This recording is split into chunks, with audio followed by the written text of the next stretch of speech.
Mungkin boleh full aja, Ger, view-nya.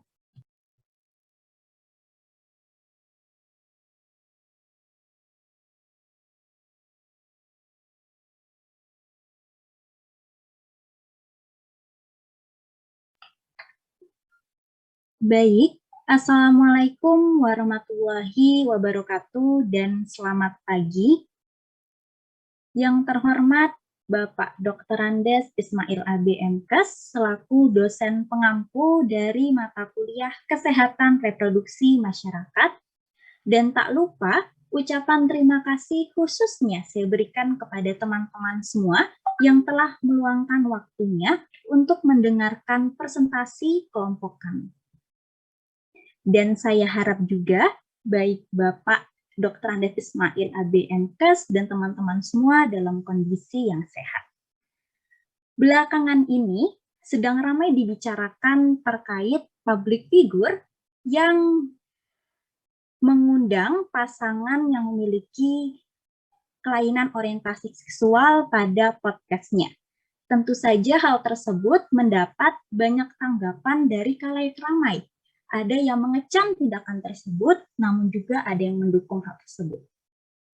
Berkaitan dengan hal yang itu, ternyata memiliki hubungan yang erat dengan topik pembahasan kelompok kami, yaitu terkait LGBT pada masyarakat. Mungkin boleh di next slide-nya. Tak kenal maka tak sayang. Namun hati-hati, jika sudah sayang, biasanya ditinggal. Untuk itu, perkenalkanlah anggota kelompok 5 yang terdiri dari 10 orang hebat di dalamnya. Yang pertama ada Dela Triyohyuni, yaitu saya sendiri. Lalu ada Nur Halisah. Yang ketiga ada Anissa Nur Aulia. Yang keempat ada Tastia Sabrina Putri. Yang kelima ada Nur Hidayah. Yang keenam ada Alia Putri Ansyari. Yang ketujuh ada Imelda Suci Lestari. Yang kedelapan ada Fahmi Nur Indasari. Yang kesembilan ada Imelda Failina Subagia. Dan yang terakhir, yang paling tampan di antara seluruh anggota, yaitu ada Ahmad Zafirin. Boleh di next slide-nya. Sesuai dengan topik pembahasan kita pada hari ini, yaitu tentang LGBT. Sebenarnya apa sih pengertian dari LGBT tersebut? LGBT merupakan akronim dari lesbi, gay, biseksual, dan transgender. Istilah ini sebenarnya menjadi julukan untuk orang-orang yang mengalami kelainan orientasi seksual. Mungkin boleh di next slide-nya. Pada slide ini, saya akan membahas lebih dalam terkait pengertian dari LGBT tersebut. L for lesbian merupakan istilah atau sebutan yang disematkan oleh masyarakat bagi perempuan yang menyukai sesama jenisnya. Sedangkan G for gay merupakan sebuah istilah yang umumnya disematkan oleh masyarakat yang merujuk kepada lelaki yang menyukai sesama jenisnya.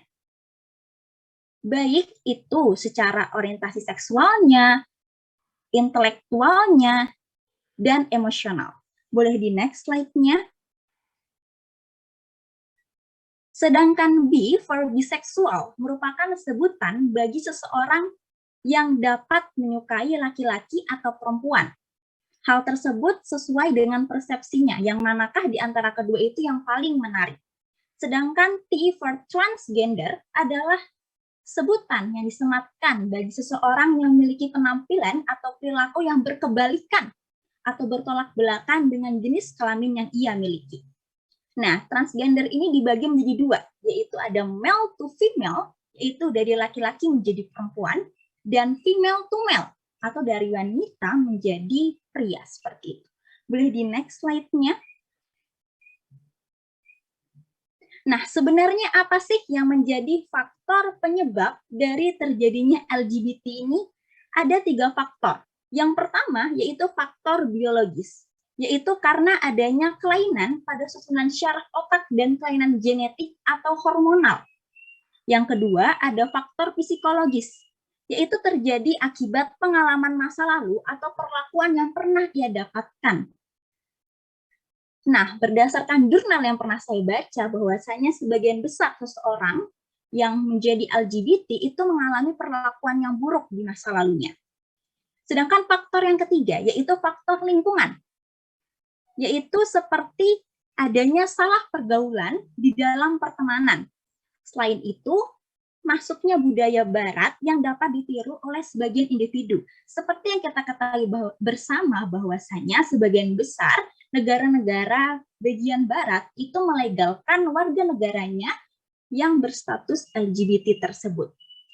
Untuk penjelasan materi terkait LGBT selanjutnya akan disampaikan oleh teman kelompok saya lainnya. Waktu dan layar saya persilahkan.